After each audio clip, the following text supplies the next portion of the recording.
Vamos abrir as nossas Bíblias no Salmo 109, Salmo de número 109. Nós estamos aí nessa caminhada no livro dos Salmos, onde nós encontramos o povo de Deus falando com o Senhor, o povo de Deus expressando os mais diversos sentimentos na presença de Deus. E o Salmo 109 é um salmo conhecido como salmo imprecatório, um salmo onde, aqui no caso, Davi amaldiçoa os seus inimigos. Ou podemos também olhar da seguinte forma: é um salmo onde o salmista Davi reivindica a justiça de Deus. E há discussões entre os comentaristas bíblicos se este era um salmo particular, onde Davi cantava somente ele, ou era um salmo dirigido à congregação, onde todo o povo de Deus cantava. E algumas Bíblias vão trazer a seguinte nota aí, após o capítulo, o Salmo 109, dizendo: para o mestre de música, Salmo davídico. Portanto, esse era um salmo onde toda a congregação entoava, e certamente entoava em dias difíceis, em dias de aflição, em dias de cálices amargos, em dias de profunda angústia. Eu quero, neste primeiro momento, ler com os irmãos os versos 1 ao 5, onde nós vamos perceber alguns cálices amargos que aquele povo experimentou, e nós também, ao longo da nossa caminhada, experimentamos no dia a dia. E o texto sagrado nos diz assim no verso de número 1: ó Deus, a quem louvo, não fiques indiferente, pois homens ímpios e falsos dizem calúnias contra mim e falam mentiras a meu respeito. Eles me cercaram com palavras carregadas de ódio, atacaram-me sem motivo. Em troca da minha amizade, eles me acusam, mas eu permaneço em oração. Retribui-me o bem com o mal, e a minha amizade com o ódio. O Senhor possa continuar abençoando a sua palavra aos nossos corações. Talvez, meus queridos irmãos, você tenha se identificado com alguma dessas aflições que Davi aqui coloca diante do Senhor. Quantos aqui já oraram, seja dentro de um espaço como esse, de uma igreja local, ou na sua casa, orou, mas a sensação que você tinha é que não estava sendo ouvido? Quantos aqui já viveram isso? Parece que a oração não passou do teto, parece que a gente não sentiu nada. Orou, leu a Bíblia, cantou, mas isso não fez diferença nenhuma, pelo menos na nossa perspectiva. Este é um cálice amargo, o cálice amargo do silêncio de Deus, ou da sensação de que Deus está em silêncio. O verso número 1 vai dizer isso: ó Deus, a quem louvo, não fiques indiferente, não fiques calado. Fala alguma coisa, Senhor. Eu estou esperando uma resposta. Me acorde, Deus. Ó Deus, a quem eu louvo, e eu te louvo todos os dias. Responde a minha petição. Certamente os irmãos já experimentaram isso, e não vai ser a última vez. Enquanto vivemos, nós teremos esse tipo de experiência. E talvez, meus queridos irmãos, esse tipo de experiência possa, de alguma forma, regular ou calibrar a nossa caminhada com o Senhor, porque nós servimos a Deus por aquilo que nós sentimos. servimos ao Senhor por aquilo que nós sentimos? Sim ou não? A resposta é não. Nós servimos ao Senhor por aquilo que vemos? Também não. Nós servimos ao Senhor pela fé, pelo que nós temos. E talvez esses momentos de silêncio é um momento de maturação da nossa caminhada. É um momento onde Deus está nos lapidando. É possível também, ao refletir sobre o silêncio de Deus, que o problema não esteja na resposta de Deus, mas talvez esteja no fato de que nós estamos tão ocupados com tantas situações que nós não paramos para ouvir a voz de Deus. Estamos preocupados com tantas coisas que Deus está falando, que Deus está gritando, Deus está insistindo, repetindo, e a gente não está percebendo.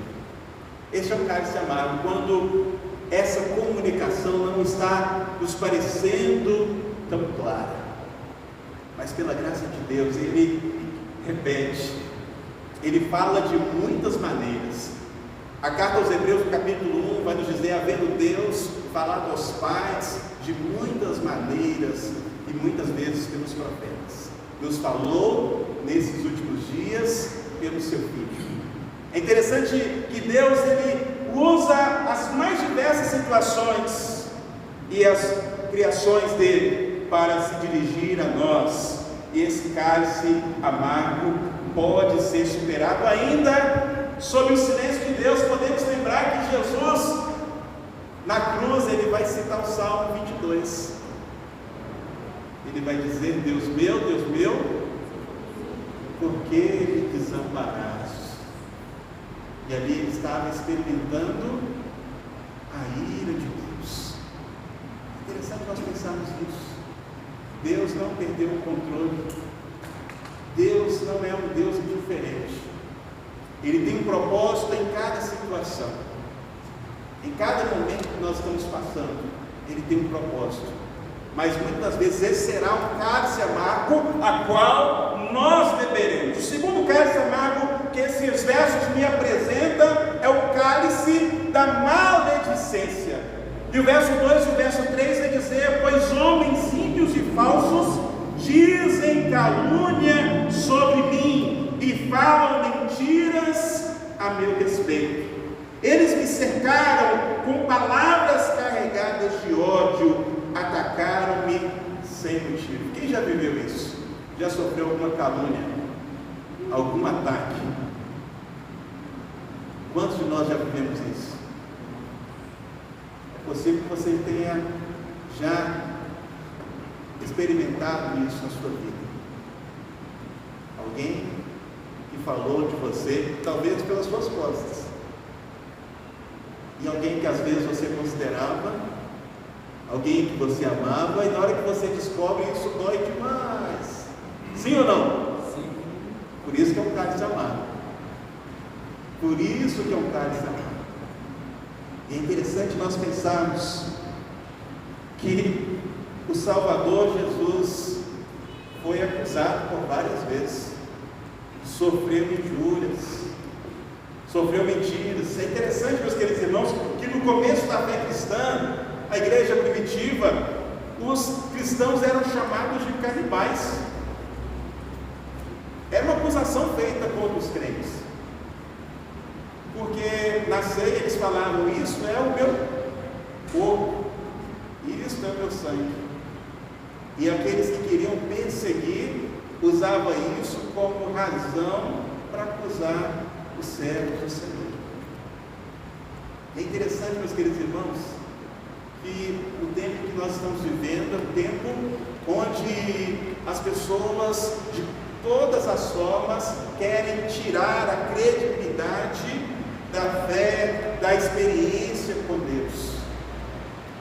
Querem colocar aquele que serve ao Senhor como alguém de segunda classe, vamos dizer assim, ou alguém de segunda categoria, alguém que não deva ser considerado.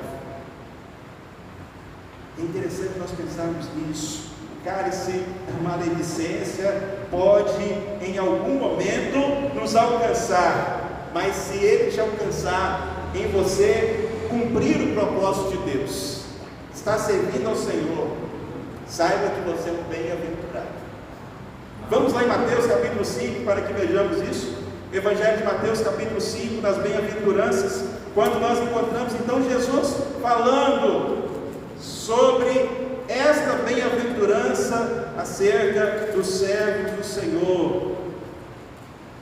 Mateus capítulo 5, a partir do verso 10 até o 12, diz assim: bem-aventurados os perseguidos por causa da justiça, pois deles é o reino dos céus. Bem-aventurados serão vocês quando por minha causa os insultarem, os perseguirem e levantarem todo tipo de calúnia contra vocês.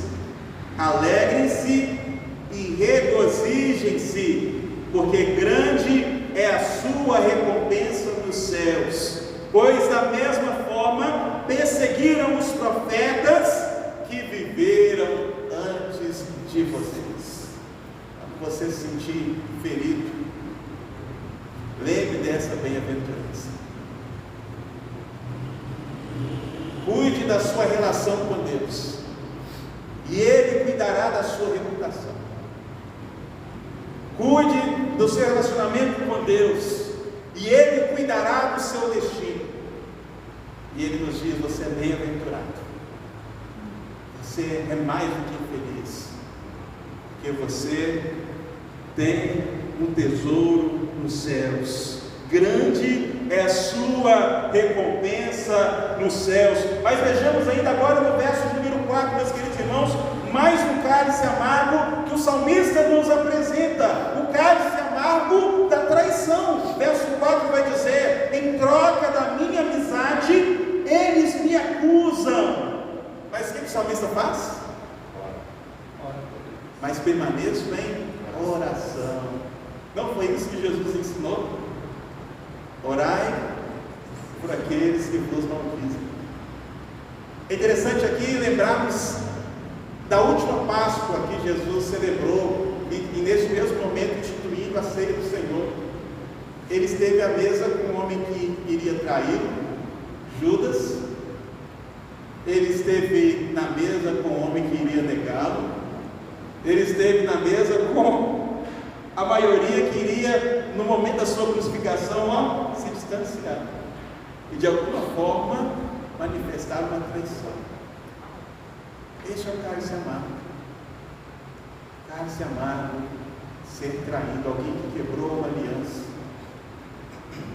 Aqueles que viveram esse tipo de experiência na relação conjugal, eu imagino o quanto isso é doloroso, meus queridos irmãos.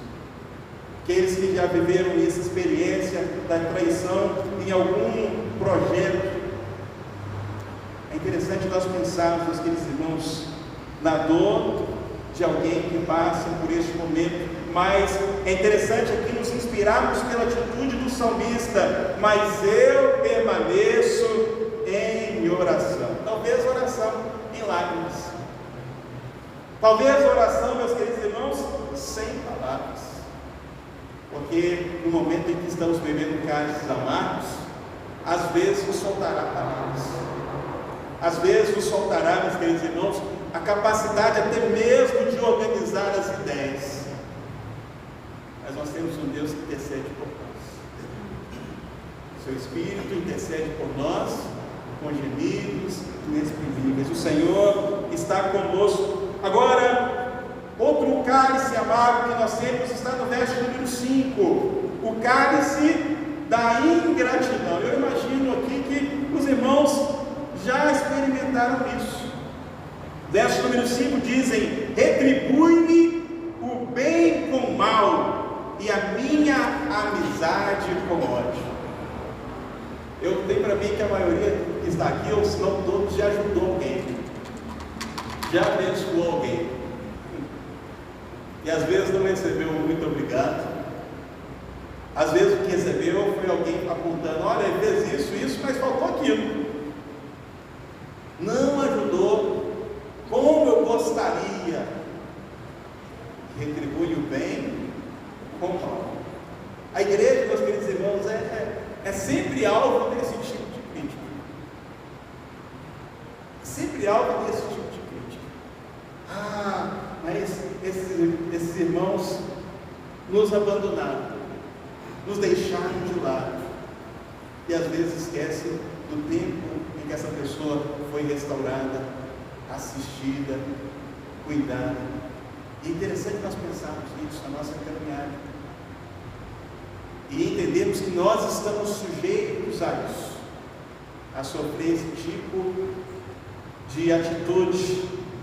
Outro tipo de atitude que podemos sofrer, meus queridos irmãos, ou cálices amargos que podemos sofrer, agora está no verso 25, cálice da reprovação. Observe que o verso 25 vai nos dizer: sou objeto de zombaria para os meus acusadores, logo que me veem, meneiam a cabeça. Logo que me vem, faz assim, ó. Quem já recebeu uma meneada de cabeça aí? Não assim, ó. De novo, fulano de tal, de novo, ó. De novo, fazendo a mesma coisa. Esse é um cálice amargo que às vezes nós recebemos desde a infância. Alguns recebem desde a infância esse tipo de cálice. E aqui não estou falando que alguém que está crescendo não deva ser disciplinado, mas talvez a única coisa que essa pessoa tenha é o menear de cabeça, e não um incentivo, não um estender as mãos, não vamos comigo, vamos aprender juntos. Este é o cálice amargo, meus queridos irmãos, que deixa marcas terríveis na vida das pessoas, gera insegurança, gera instabilidade, e nós precisamos ter cuidado para lidarmos com esse tipo de cálice, e também precisamos nos vigiar para não dar esse cálice para as pessoas. Corrija em particular. Você quer corrigir alguém? Chame em particular, em amor, em verdade. Corrija, confronta. Mas no coletivo, sempre que possível, seja um incentivador, um impulsionador. Não meneie a cabeça, não seja um meneador de cabeça. Esses são alguns cálices amargos que nós encontramos então aqui no Salmo 109, meus queridos irmãos. E agora quero então olhar para esse salmo a partir dos versos 6 ao 20 e perceber com os irmãos o que o salmista Davi ele vai fazer diante desta grande aflição que ele experimentou. Vamos ler então agora os versos 6 ao 20 para que percebamos aqui a característica que define o estilo desse salmo, o salmo imprecatório, digamos assim. É interessante, antes de nós avançarmos aqui na reflexão, de entendermos o contexto desse salmo. Olhemos para o Salmo 109 e entendamos que o salmista, e talvez a congregação de Israel, nas muitas vezes que entoou esse cântico, estava ferido, estava angustiado. E esses pensamentos que estão aqui, de alguma forma já passaram na sua mente, de alguma forma já estiveram na sua boca. Dependendo da pessoa que eu falar aqui na frente, eu não vou falar, você vai falar assim: eu preferia essa pessoa morta, exterminada, fulminada. Esses sentimentos já passaram em nosso coração. E é interessante nós entendermos, meus queridos irmãos, que um coração angustiado, um coração ferido, ou muitas vezes o que ele vai produzir exatamente palavras que vão ferir, palavras destruidoras. E nós precisamos tomar cuidado com isso. É interessante aqui pensar que nós podemos falar por Deus essas coisas. E Deus não vai se assustar. Ele conhece a nossa humanidade.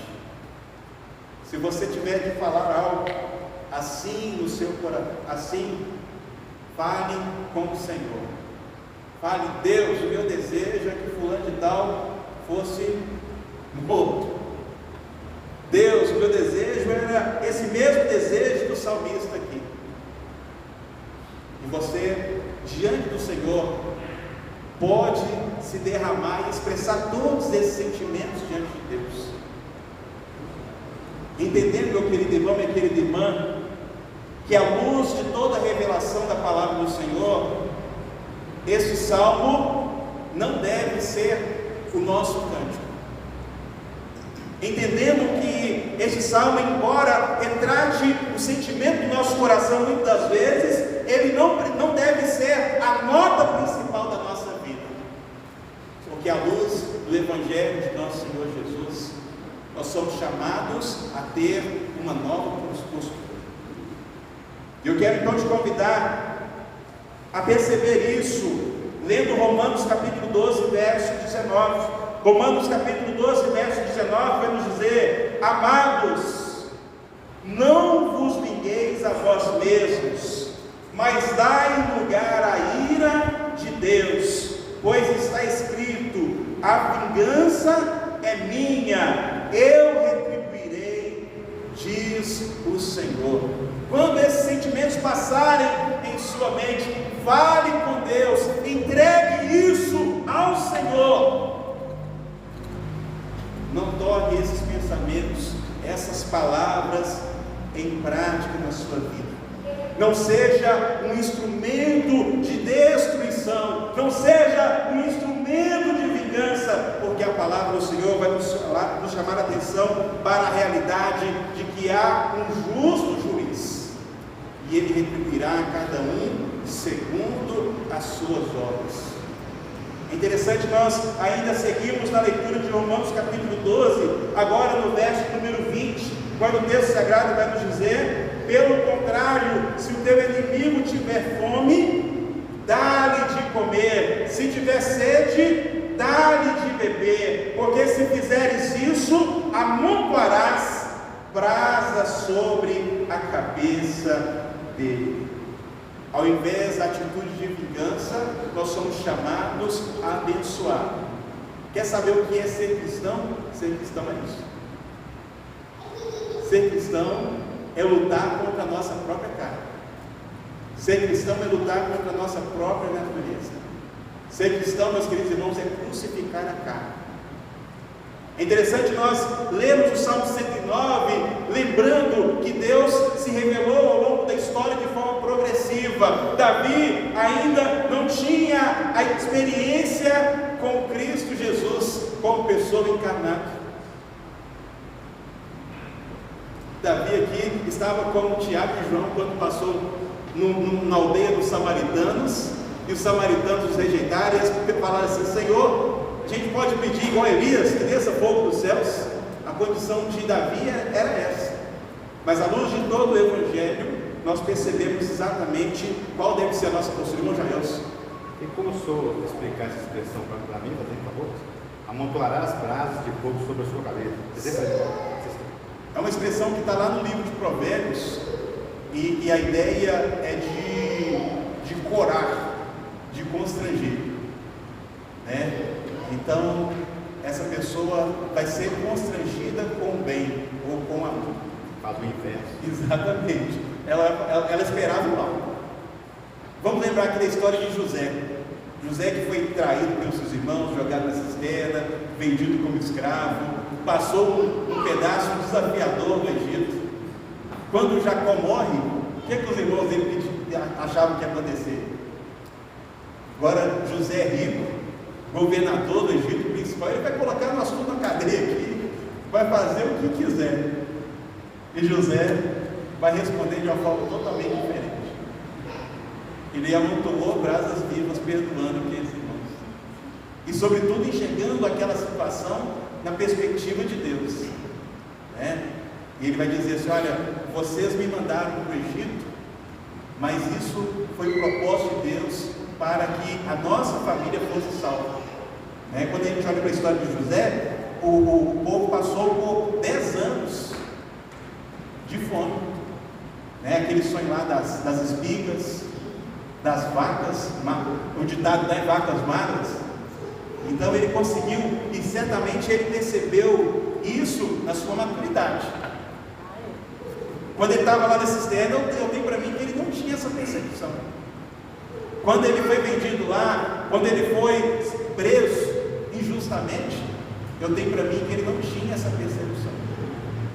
Mas olhando depois para a história, para aquilo que Deus fez, e assim também é nas nossas vidas.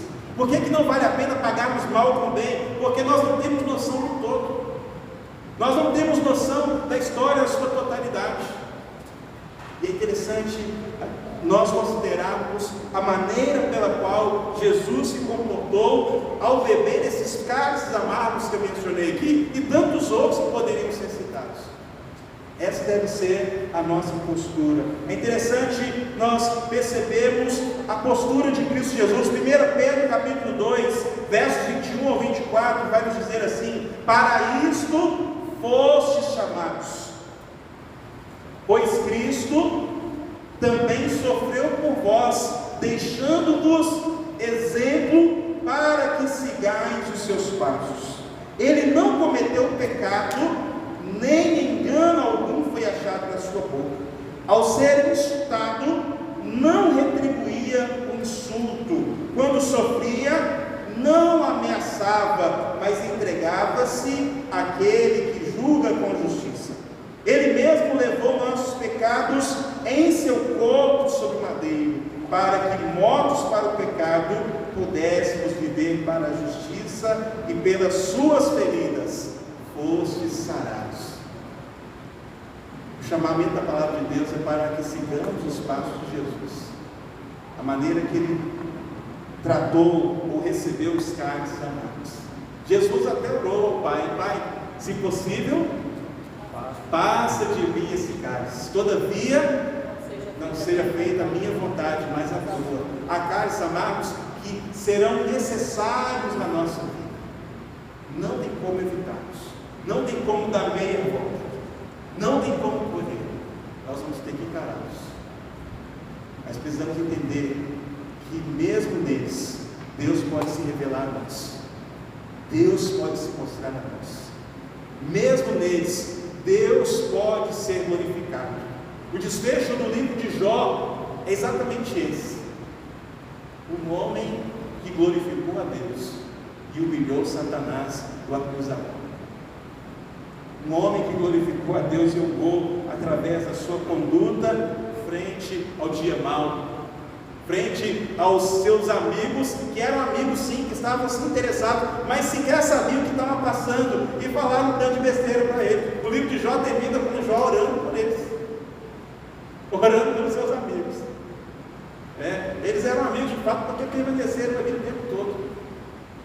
É interessante nós percebermos isso. Mas para finalizar, meus queridos irmãos, vejamos agora os versos 21 ao 31. E à luz dos versos 21 ao 31, eu aprendo que a melhor coisa a ser feita frente aos cálices amargos é colocarmos a nossa esperança no Senhor. Leiamos o verso 21, quando o salmista diz: mas tu, soberano Senhor, intervém em meu favor por causa do teu nome. Livra-me, pois é sublime o teu amor leal. Depois de Davi descarregar a sua angústia, ele coloca a sua esperança no Senhor. Ele clama ao Senhor, ele pede que o Senhor intervenha em seu favor, ele pede que o Senhor lhe conceda livramento.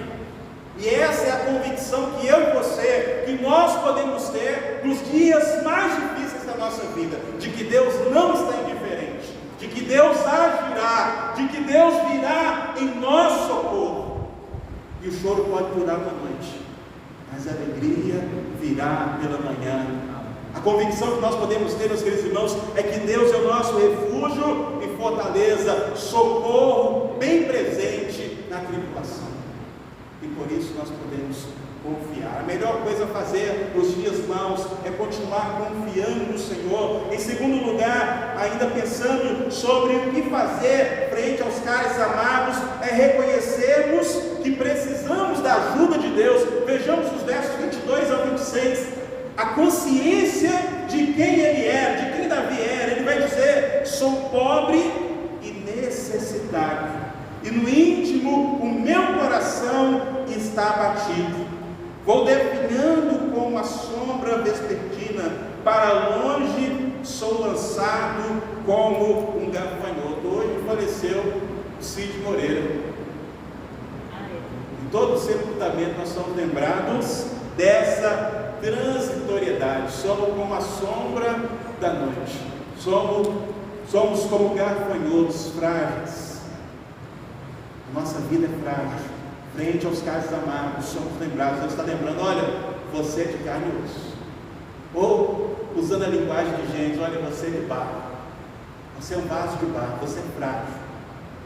Você depende do Senhor. Às vezes o cálice amado vai te lembrar que nós dependemos, de que nós precisamos do Senhor. Verso 24: de tanto jejuar, os meus joelhos fraquejam, e o meu corpo definha de magreza. Sou objeto de zombaria para os meus acusadores. Logo que me vem, meneio a cabeça. É interessante que o jejum no Antigo Testamento era exatamente a representação dessa humilhação, e junto com o jejum eles vestiam de pano de saco, ficavam na cinza, representando a sua tristeza, a sua profunda angústia. E o jejum vai também mostrar a nossa pequenez diante do Senhor. Verso de número 26 vai nos dizer: socorro, Senhor, meu Deus, salva-me pelo teu amor leal. Encontramos aqui o salmista reconhecendo que precisa de ajuda. Por fim, meus queridos irmãos, vejamos os versos 27 agora até o 31. E nesses versos eu aprendo também que devemos colocar a nossa esperança no Senhor, crendo que a intervenção dele em nossas vidas servirá de testemunho para que outros também creiam nele e tenham experiência de amor na presença dele. Vamos ficar de pé? E os versos então que seguem, versos 27 ao 31, nos diz que eles reconheçam que foi a tua mão, que fostes tu, Senhor, que o fizeste. Eles podem amaldiçoar, tu, porém, me abençoas. Quando atacarem, serão humilhados, mas o teu servo se alegrará. Sejam os meus acusadores vestidos de desonra, que a vergonha os cubra com o manto. E aqui uma pausa: não fique com medo de inveja, não fique com medo de palavras proferidas contra você. Sobre a tenda de Israel não vale encantamento. Sobre a casa do povo de Deus não vale encantamento. Releia o verso 28 para que você perceba isso. Eles podem amaldiçoar, tu, porém, faz o quê? Me abençoas. Tu me abençoas. O verso de número 30 diz: em alta voz darei muitas graças ao Senhor. No meio da assembleia eu louvarei, pois ele se põe ao lado do pobre para salvá-lo daqueles que o condenam. Quando estamos bebendo o cálice amado, Deus se coloca ao nosso lado.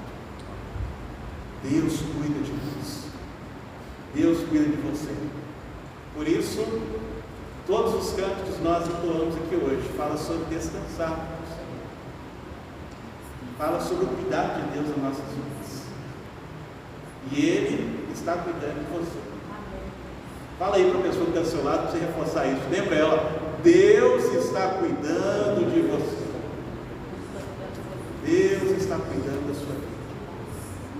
Não importa o que você esteja passando, Deus está cuidando de você, irmão meu. Você que está na banda de lá, Deus está cuidando de todos nós, meus queridos irmãos. E Ele é o Deus que nos abençoa, é o Deus que nos sustenta.